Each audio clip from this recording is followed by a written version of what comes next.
traumatic incident that happened in Kibbutz Kfar Aza in 2008. Yahav was the first person to see his best friend dead. His name was Jimmy. This is why the film is dedicated to Jimmy Kedoshim in the end. So Jimmy Kedoshim was just in his garden when a rocket have hit him and just killed him in that specific moment when Yahav was there to see him. It was in 2008, so just figure out how many years Hamas have been firing rockets on us. I mean, only now people know it on the 7th of October, but it happens for a lot of years. I met him after this, and he told me that this incident changed his soul. Like he was one person until that day and one person after that day. But through the 13 years we were together as a couple, I saw his progress. And this is why I truly believe in therapy and the ability of a person to change and to recover. The rehabilitation that a therapy can give you is, I don't know, it's enormous. And me and Yahav, in the end, was more like, for me, he was more like Avinoam, the oldest, the father of Barak, because look at how he saved my life. This is much more a protective person. He became a person who likes to take care of others and to protect the one near him who needs to be helped. So yeah, it's inspired by this story, but also inspired by the progress that his soul have been through in those 13 years since the trauma, since this one moment that he tried to forget. Okay, and why he decided to give the name The Boy to the movie? Because there is no boy in the film. This is why you asked. Well, we both feel that when you're handling a mental problem in your life, sometimes you feel like you're a late bloomer, like you're staying behind when people in your age, you feel like their ability is much more, it's truly a disability, but it's not transparent. So you are mostly alone with that feeling that you're a bit behind people you see, and you feel almost like a child. And also because a kibbutz is a very small community when everybody knows each other, and when someone goes through a mental issue period, it's very hard to forget his presentation in the community. I mean, it's like one person is yellow and he stays yellow for the whole time of his life. So it's very hard to change the fact that everybody knows him as a PTSD through a person in the community, you understand? So this is why we felt it. And also because he wanted people to understand that he is just the father's boy, and the father's mission in this film is kind of understanding that this is my boy, and that's it. He's my kid, and this is the journey he needs to go through. This film, to understand that I need to accept my kid as he is. I don't need to heal him from his trauma. I need to understand that this trauma is part of him, and this is my boy. Mm-hmm. Do you think differently about the movie after October 7? I'm the video editor of the film, and I feel that like what I do in my day-to-day life is like seeing scenes all over again and again, and just it's not something that is strange to me to see a film all over again. But since October 7, I just don't see the film as a editor or as his wife anymore. I feel I see the film as a community member For example, I see when Avinoam, the father, is sitting in the dining room. So, for example, there is someone out of focus, some extras behind him. And I see, for example, Mira Shtal, who is also murdered. Or in the behind of the dining room, in the long shot, where you see all the people sitting and eating, I see Nadav Goldstein was murdered, and his wife was kidnapped to Gaza, and also his kid, and other daughter of him was murdered. Yeah. So this is the problem for me seeing this film now, that I'm not objective as a artist that was part of this creation, you know. Does Yahav born and raised in Kfar Aza? Yeah. Yeah, it's weird that we came back there, right? Because we went through a trauma. He went through a trauma, and the question that is obvious is, why did he want to come back to a land where he saw hell? But he told me that in the film, the father heals his son through the land, right? Right. So Yahav's father, a real father, Ofer, is also a farmer. And this is what helped Yahav then. Ofer just took him with him to work, and through the hands, through the working of the land itself and the nature, Yahav felt he is starting to heal. So years after, when he already felt like he's handling life and his ability is much more stronger, and he has kind of a resilience he inside him already. He said to me that he wants his kids to go to grandma by walking, and this is where his family was raised in, and he missed the land. Mm-hmm. And this is why there is wheat in the film, right? This is the field where they are working in the wheat field. And Yahav waited 2 years to film this film. Even after he already graduated his school, he already taught in another film school in the south, in also Otef Aza, in Sapir. He was a teacher over there. But he wanted to wait for the wheat to grow there in a specific time between May and April. Why? Because there is a very known sentence about Otef Aza. It's called 95% heaven, 5% hell. Because when the hell comes, it just erases all the heaven that we lived in, the community life, the nature. But he tried to say that in those wheat, there is a really specific time before it's cotton. It's between April and May. And then the green part is starting with a little yellow in the end of the wheat. So he waited for it to be filmed in that specific moment where there is only a little yellow in the start of the wheat. So it will be an image, a visual image for this sentence of 95% heaven, the green, and 5% hell. So the land truly influenced Yahav. How was the life in Kfar Aza before October 7? Amazing. I miss it so much.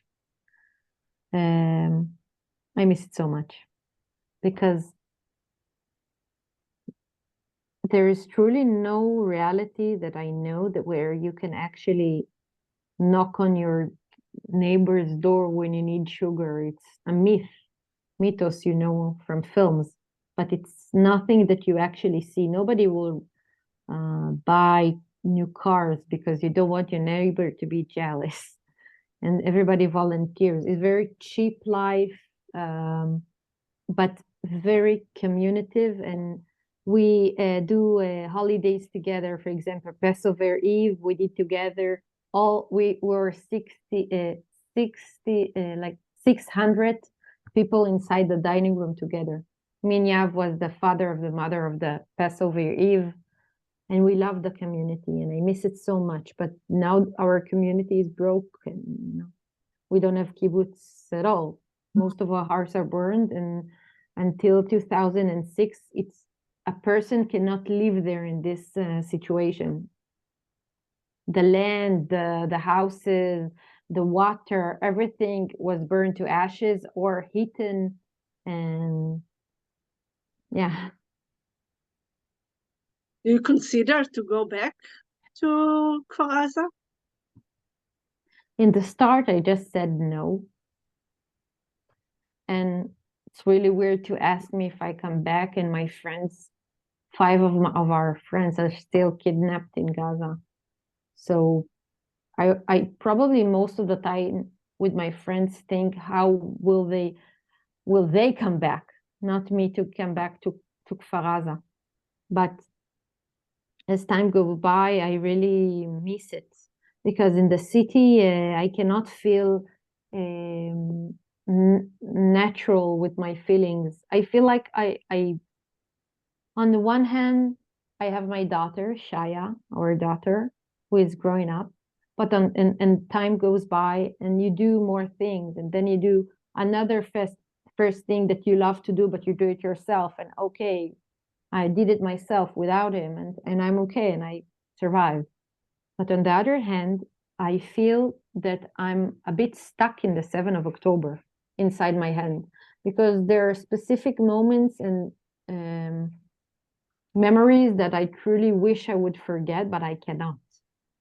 So I don't know if I'll come back, but I know that in part of me is still in Kfar Aza right now as I talk to you right now. So I don't know if I will not come back, because I feel I'm there. Shay-Li, I know it's really hard for you, but if you can share with us, your story of October 7. I can. It's all I do in my mind most of the time, and I try to write about it or talk about it, because I really think that sharing is caring for yourself. But October 7 is not a one moment you try to forget. For me, is 27 hours of trauma, and also until now we're not in our homes, and each of us have at least 40 friends that were murdered, not talking about the kidnaps. So there are layers of trauma. But for me, what I handle the most is the first hour when I needed to say goodbye to Yahav, because he was murdered already at 8 o'clock in the morning. It's an hour and a half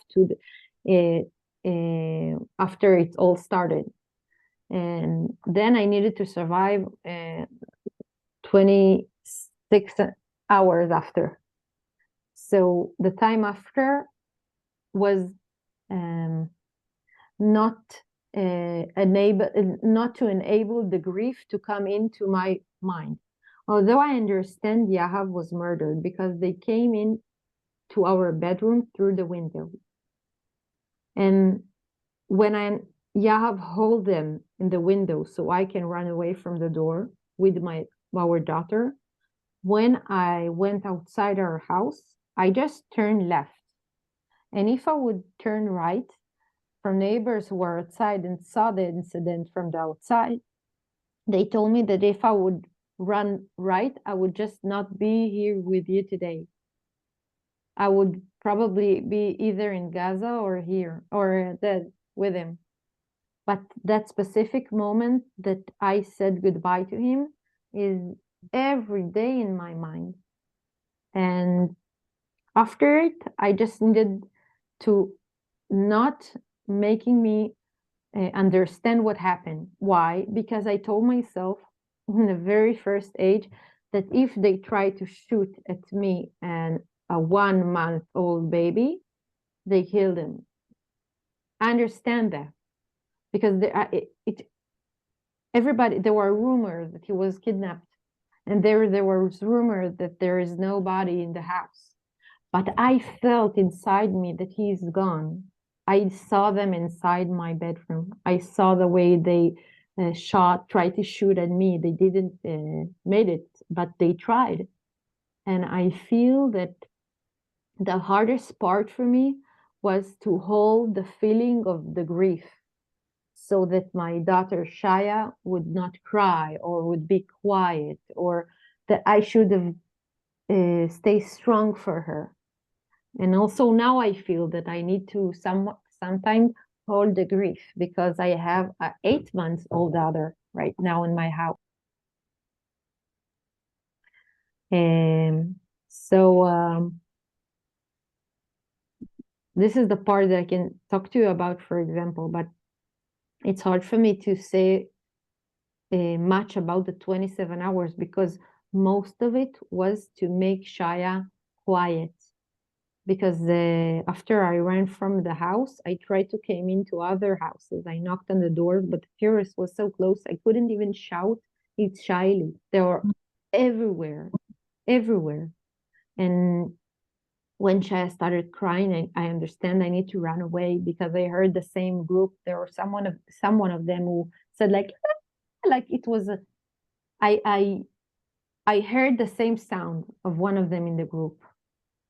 And then I understand that when she cried, I needed to go out of I found the shed that I hid inside it with Shaya.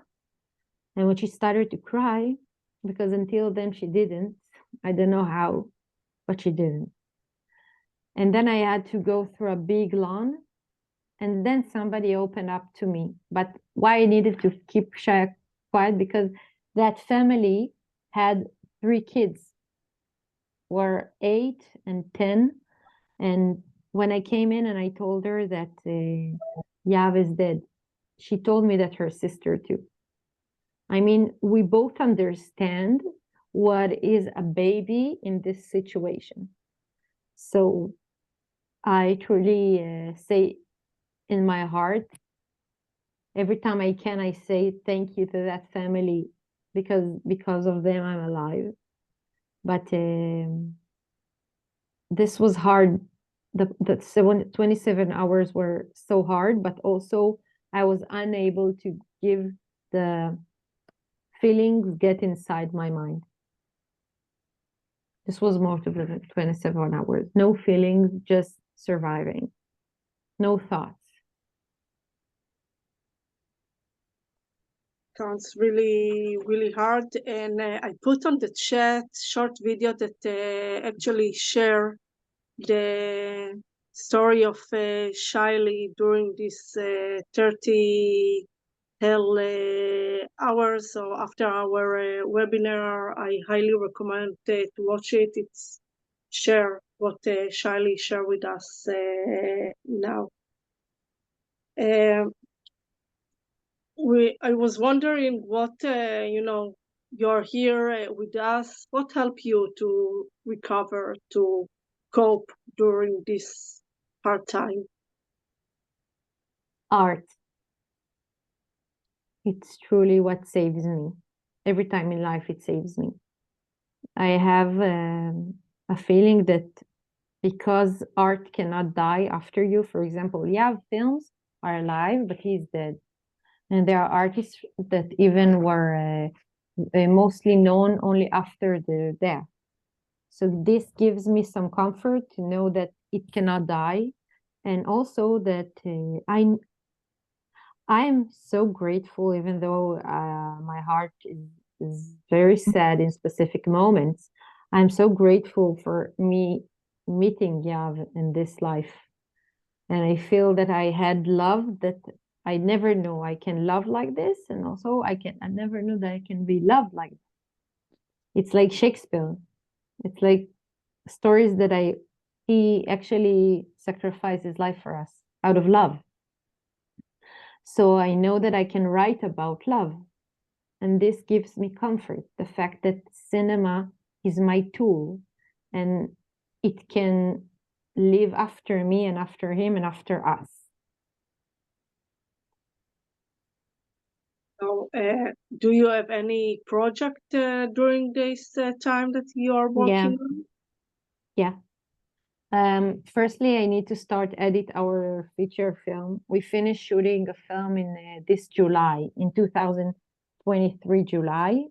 But the problem is that it's a full-length film for cinema, but we both play the main actors, and our daughter is inside my tummy.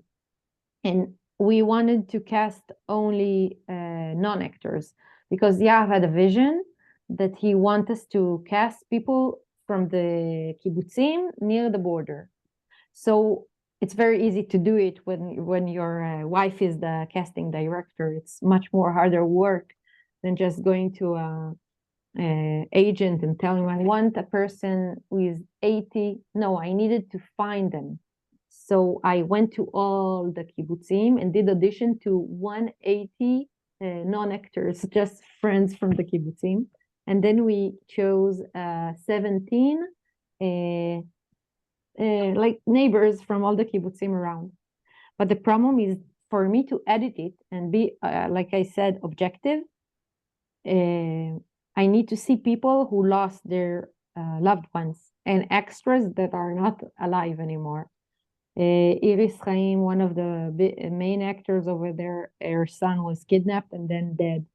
And also Shay-Li Atari, his father is gone, and Liora Ilon, her son is gone. Like, I feel I see the whole community of the border. But on the other hand, I feel I have a mission. It keeps me going that everybody now knows only the hell, but they don't know why we live there. They don't know that there was an enormous price. It was an unbearable price. But the life there was so unique, and it's a funny film. It's actually a film that you can laugh inside and see the reason that we stayed over there. And this is why I feel it gives me power to know that it's waiting for me. I told myself that I will start edit on the 8th of October, a day after. So I will have a deadline for me. Anyone from our participant want to ask or to share something with Shay-Li?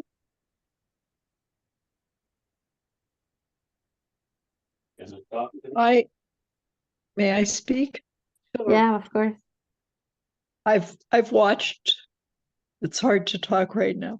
I've watched The Boy twice. It is amazing. I can't even imagine. I'm in Canada. I have no idea what it must have been like to go through what you did. And I just want to say how much respect and admiration and love I feel for all the people in Israel who have been suffering so much. And I'm very much looking forward to your new film. Thank you. Touch my heart. You touched my heart.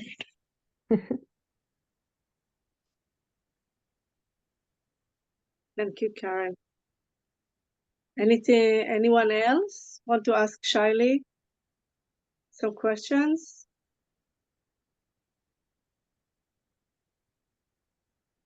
Shay-Li, I want to ask what you're going to share with your daughter about Yahav, about October 7th.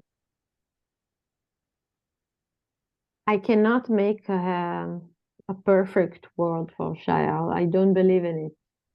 And I cannot even say to her that she is always protected. But I know that I will give her all the tools that I can, and I will promise this. I can promise her that I will give her every tool that I can for her to be able to react to this unprotected world and to believe that she is strong. And I will also know that I will tell her that she has a private angel, that her father loved her so much that he decided he will do everything for her to live. This is why me and her and mother needs to live and to not let life goes by. We need to live as much as we can. This is what I know, because I feel I don't have like, it's not my right to give up living. It's like, yeah, I've died for nothing. I saw, it's not even like my husband died in a war. He was not a soldier. He was just a civilian inside his house in his bedroom. So I feel he did everything in his efforts for me and her to keep living. So I must find a reason to live. Even I have a lucky that she's so young, because when I cry, for example, she don't understand I'm crying. She's touching my cheek, like, what is this tears? Oh, it's interesting. She don't understand that this is me being very sad. So I have time for me to get even stronger, so she will believe me. But I know I will give her everything I can for her to have tools in this tough world, because it's tough world. In Israel, it's a very tough world. I'm very sad that the world is not understanding even how much is tough to live here. But we know, and she will live here in Israel with me, and I will give her everything I can. Thank you. Anyone want to ask or to write in the chat some question for Shay-Li? Okay. I have a question. This is such a hard story. Thank you for sharing your resilience and overcoming trauma. How can we help? People ask here how they can help. Listen, if you came today, you're probably on our side that sees, but I feel that Israel is not so good in explanation. We don't even have an office for it in Israel. I mean, and Hamas is very good in it. It's very good in propaganda, and it's very good in brainwashing. And I feel that you are people, real people, and you can just talk to your friends. And when you see a person who probably don't know history enough, you can share it with them. And you can share Israel tough times handling neighbors that we're very hard doing peace with. It's almost, I don't know, people don't understand that Hamas is truly a terror organization. But I'm living here in Israel. Here we know, we feel the rockets inside our body for too many years. So we understand. But where you live in, I think you have a big mission as an Israeli also. Even, I think, bigger than what people understand, because it's spreading. A lot of their money is just going to hate us outside of Israel. And I feel there is power in people that just share their story. This is why I'm talking here today, because I feel I saw evil, like in the Holocaust. Truly, what helped me survive is just thinking of Holocaust film, because I never thought I would need to run away from shooting or hide with a baby. So you've been here today. You probably see news, you probably hear stories. Even just sharing them with a person you buy ice cream with, it's a big thing. We have another question. You share that the community of Kfar Aza was so meaningful and strong. And someone asked if you found another community in your new home. Well, now I live in a building of refugees from the south, from Be'eri, Kfar Aza, and Netiv HaAsara. It's kibbutzim really near the border. But I don't feel, I'm finding myself coming back all the time to Shfaim. Shfaim is the motel where our kibbutz is staying. And I feel like I'm coming back over there. We have the widows circle. We're 17 widows and widowers only in my kibbutz. So finding myself there a lot. I didn't find my new place yet. I feel it's temporary.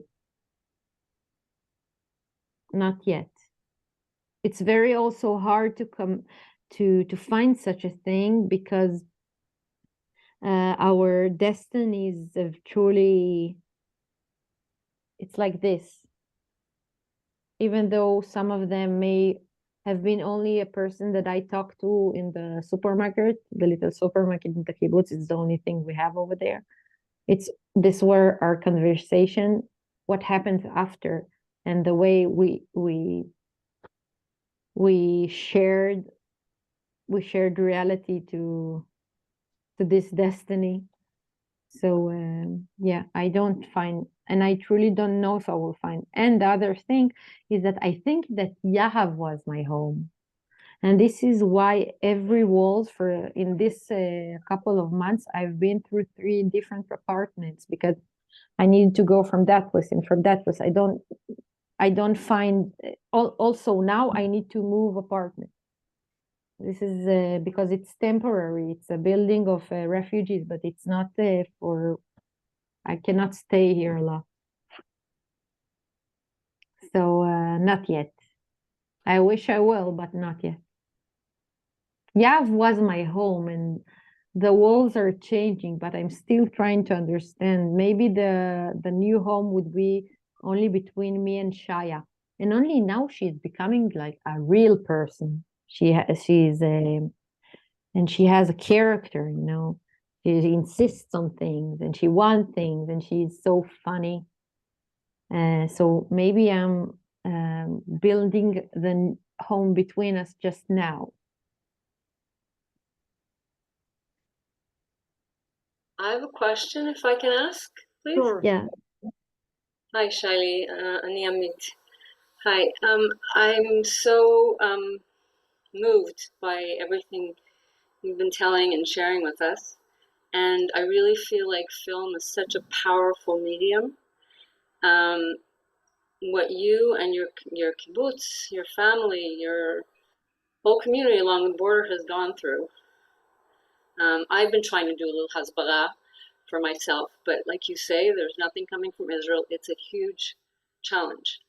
I hope one day you'll feel moved enough or ready, I should say actually ready, to make a film or a series of films where people around the world can understand a little bit better really what the tremendous impact, not just October 7th, but your lives along the border and to you personally and your daughter and your family. Like there's such a ripple effect, you know. Nobody talks about the hundreds of thousands of refugees inside Israel. There's so much. So I'm looking forward to your film also that you're working on, but I really hope one day that you will be able to share with us this poetic way that you put what you've been going through in some way with images and words. Really hope so. I would look I forward. wish. Thank you so much. I really wish. I know that I think the first thing that I will create, I don't know if it will be about it. I know other people write about this, what happened in October 7 or what happened before now. But I feel they will write it better than me now because I'm still, I think my soul is before and I write about other things, for example, love as I say. But I know that I will write about it. I know because I think it's part of my therapy progress. Mm-hmm. Every time I go through something hard in life, I feel the only thing that helps me collect all the broken parts of my heart is putting them inside one creation and see them all together from the side, and even finding beauty inside them really helps me to accept what happened. So I know for sure that it will be a part, but thank you for encouraging me for doing it. Any other question? Shay-Li, can you imagine your life in 2 years, 5 years from today? No. No? I had so big dreams with Yav and everything just changed. I feel since October 7th that there's no point to do it. I feel I need to give my body the intuition that helped him knew to run left instead of right and to survive. I need to have this place inside me of intuition, and I will find the way. Because all the big plans I did in my mind have washed away in one moment. So I feel the only thing that is my plan is not to fear that much as I was before October 7. Every step you have in the way before it, when the proportion were different in life in my head, it had fear inside them. And since everything is gone, there is less what to fear of, you know? Understand what I'm saying? So the fear came out of the a bit away. And this is what I know my plan is, to try to live and as much as I can let the fear go. Before we finish our webinar, any other question that you want to ask Shay-Li? I would just like to say I'm very moved by what happened. And I have also seen the movie twice. And I thought it was a very interesting and good piece. And when I was watching it, I was also wondering in the lunchroom, I wonder if who in this movie also has died. It's just so sad. And what your husband did to hold the window is amazing. I think that's exactly what I would have done also. Thank you so much. I wish you the best. I wish you the best. Thank you. Thank you. Thank you. Shay-Li, before we finish our webinar, there is something that you want to share or with us, with the people of Canada. We have people here from across Canada. Just to say thank you for here and coming watching the film and wanting to warm my heart, and the thing you said really moved me. I appreciate it also, and that's it. Thank you for watching and coming. Shay-Li, for us, you are truly a hero and inspiring woman. We want to thank you for your time and for sharing your story. We know it's very, very hard to share it again and again, but as you said, you know, the world need to hear, and I'm sure it's hard every time to do it. From here, we are sending our prayers to all the hostages that are still in Gaza, and our prayers for all the soldiers that injured or still fighting in Gaza and in the north right now. And we'll send you a lot of hug and strength, and you know, our heart with you and with your daughter and all the other refugees that survive this horrible tragedy. So thank you for joining us today. I want to thank you, Kakal Israel and JNF Canada for subsidizing this webinar today. And no, Am Israel Chai, we all believe. Am Israel Chai. ביי. ביי ביי. תודה לכם. ביי. תודה. תודה, Shay-Li.